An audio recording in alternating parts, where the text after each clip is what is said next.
When Rick and Morty first aired in 2013, it didn't just feel like another cartoon. It felt like a revelation. This was an animated series that mixed slapstick sci-fi with deep philosophical despair. A show that could make you laugh at a joke 1 minute and question your entire existence the next. The premise of Rick and Morty was deceptively simple. Half dysfunctional family sitcom, half cosmic adventure gone wrong. At its core was Rick Sanchez. Alcoholic genius, interdimensional outlaw, and self-proclaimed smartest man in the universe. But he wasn't just a cartoon scientist. He was the embodiment of modern nihilism. Critics praised him as one of TV's smartest and most complex anti-heroes, a sort of animated blend of intelligence, cynicism, and self-destructive behavior. He was a statement, and his complete disregard for morality was, in its own way, refreshing. Listen, Morty, I hate to break it to you, but what people call love is just a chemical reaction that compels animals to breed. But as the seasons went on, something changed. What started as an exploration of genius and trauma began spiraling into self-parody. Rick was now a character so obsessed with proving his superiority that even fans began questioning if there was anything left to admire. The traits that once made him interesting now made him unbearable, and that is why this isn't just a story about a show's decline. It's about the deserved downfall of Rick Sanchez. In the early seasons, Rick Sanchez was something rare, a character who had both brilliance and pain. He was a mega genius scientist, a man whose drinking and recklessness constantly worried his daughter's family, a sarcastic, drunk genius who could build a portal gun out of scraps and emotionally destroy you in the same breath. From the very beginning, his mysterious past and unstable mind became the show's biggest mystery. He wasn't just another cartoon character. He was the kind of anti-hero scientists love to quote and philosophers love to analyze. Let's just do this! I have English homework! You're still learning English? It's the language you speak. How dumb are you? But he wasn't always like that. Long before he became the smartest man in the universe, Rick was just a humble scientist from dimension C-137, which is the main Rick that we see throughout each episode. Then came Rick Prime, another version of himself, offering the chance to explore infinite universes. When Rick refused, Prime killed his family, shattering his world completely. Girls, the ice cream's gonna melt!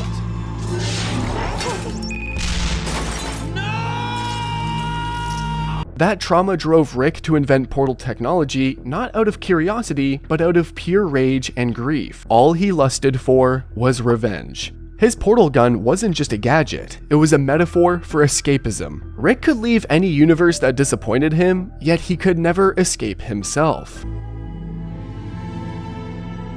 You're hunting the guy who killed your wife? Episode 6 from Season 1, called Rick Potion Number 9, presented that twisted genius perfectly. When Rick's experiment accidentally killed him and Morty, instead of fixing his mistakes, he simply grabs Morty and escapes into a new reality where they bury their own bodies in the backyard. Now help me with these bodies. This is insane! Look, Morty, I'll grab myself, you grab yourself, okay? I mean, that seems fair to me. I mean, that seems like a fair way to divvy it up. Rick! What about the reality we left behind? What about the reality where Hitler cured cancer, Morty? The answer is don't think about it. It's not like we can do this every week anyways. It was absurd science fiction wrapped in moments of uncomfortable truth that made viewers realize who Rick really was. Too smart to care, too broken to feel bad.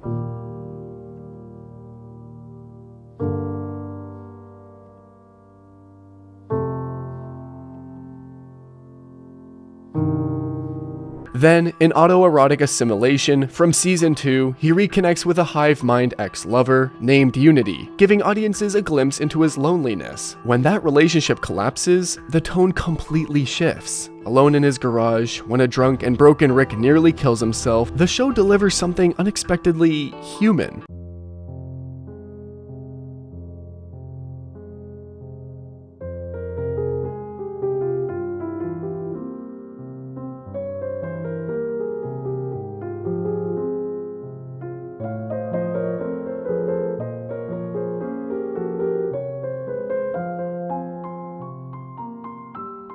For a brief moment, the mask slips and we see that his arrogance is just armor. His genius, a distraction from the void underneath. That's why people connected with him, with one saying, as someone who recently broke up with a hive mind, this episode really struck a chord with me. We all know someone who hides pain behind sarcasm or who uses intelligence as a shield. Rick's brilliance was something fans admired, but his misery was what made him real. At its best, the show balanced wild sci-fi adventures with grounded family drama. Morty's fear, Beth's codependency, Summer's rebellion all orbited around Rick's gravitational pull. Every single episode felt like an emotional equation. Comedy plus chaos equals consequence. And that's what made Rick compelling. He was aware of his own self-destruction, but utterly powerless to stop it. He was a man who understood the futility of everything and still couldn't stop hurting the people who loved him. For a while, it worked. The show was smart without being smug, dark without being hollow. Rick Sanchez wasn't just a monster of the story. He was also its moral.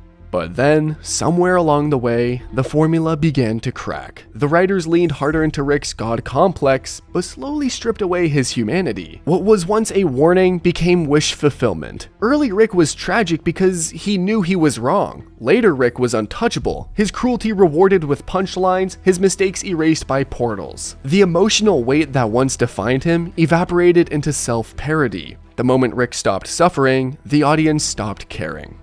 Right, because this toxic thing I have with Morty doesn't define us. Man, crows are empathetic as f***. Definitely saving this one. Episodes like Pickle Rick from season 3 captured that shift perfectly. It started as a story about Rick turning himself into a pickle to avoid family counseling, but ended up with an explosive action sequence that kind of overshadowed the core emotional message. It should have been a metaphor for Rick's inability to confront his trauma, but became a meme factory instead. It split the fans into two camps, those who loved quoting the catchphrase, and those who couldn't stand the ones who did. Pickle! I'm Pickle Rick! And then came the Vat of Acid episode in season 4. It was technically brilliant, hilarious in concept, but deeply telling. Rick spends the entire story torturing Morty, not to make a moral point, but to prove he's always right. It's funny, sure, but also extremely cruel. What used to be an existential tragedy had now become a sadistic comedy. And instead of questioning Rick's power, the show began to celebrate it. Holy sh!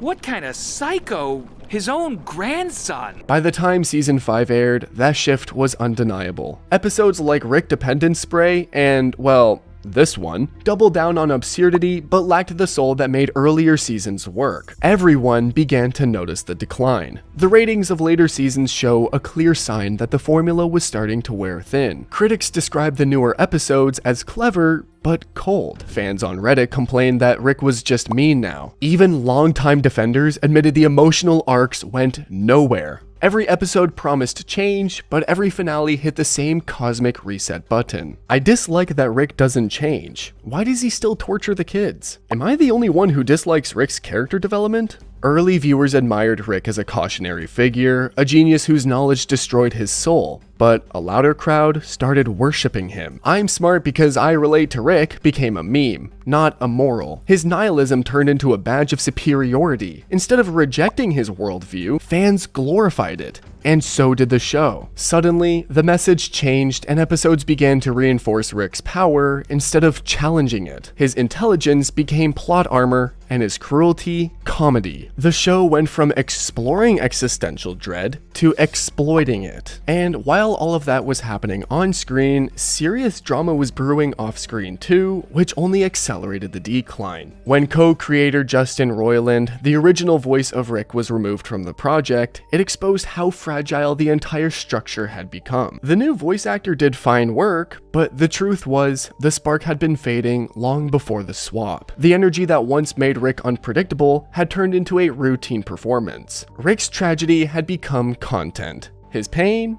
a product. His genius, a merchandise.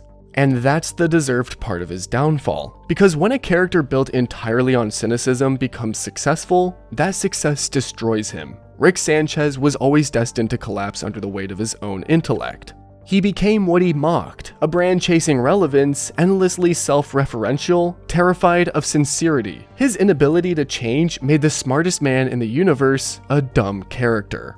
Let's be honest, Rick had all the elements of a Shakespearean tragedy. A genius who saw too much, loved too little, and destroyed himself in pursuit of control. If the writers had followed that thread, if they had dared to let him evolve, his story could have been one of the greatest ever told. Just imagine a version of Rick who realized that his intelligence was not a strength, but an armor, who understood that caring and not knowing everything is what actually gives life meaning. A dimension where the smartest man in every universe finally learned something simple: empathy. You could argue that there were actual glimpses of that possibility, moments when he chose family over ego, when he admitted fear or guilt, but every time, the show pulled back, afraid that Rick's sincerity would ruin the joke. They put him in the cage he built for himself, drinking, inventing, and monologuing forever, but never growing. And maybe that's the point, that he refused to rise. Had he been written with courage to change, show regret, he might have stood along TV's greatest complex characters. Instead, he became a warning about what happens when a story mistakes cleverness for depth. I haven't been exactly subtle about how little I trust marriage. I couldn't make it work and I could turn a black hole into a sun, so at a certain point you gotta ask yourself, what are the odds this is legit, not just some big lie we're all telling ourselves because we're afraid to die alone? Because, you know,